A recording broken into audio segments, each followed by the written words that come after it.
ఆచరిస్తూనే ఆత్మను మాత్రం దూరంగా ఉంచాలి. బురదలోని తామరాకు తనకు బురదను అంటనివ్వని విధంగా ఉండాలి. కష్టాన్ని సుఖాన్ని నవ్వుతూ రెండింటి మధ్య ఏ భేదం లేదన్నట్టుగా ఉండాలి. ఇలా ఉంటే అదే మోక్షమార్గం అవుతుంది.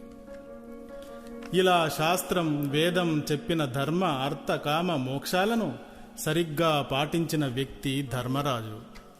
పూర్తిగా విరుద్ధంగా ప్రవర్తించిన వ్యక్తి దుర్యోధనుడు. అంటే ధర్మరాజు ధర్మస్వరూపం, దుర్యోధనుడు అధర్మస్వరూపం.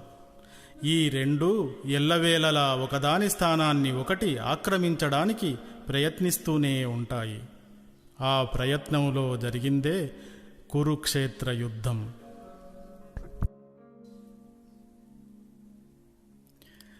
కురుక్షేత్ర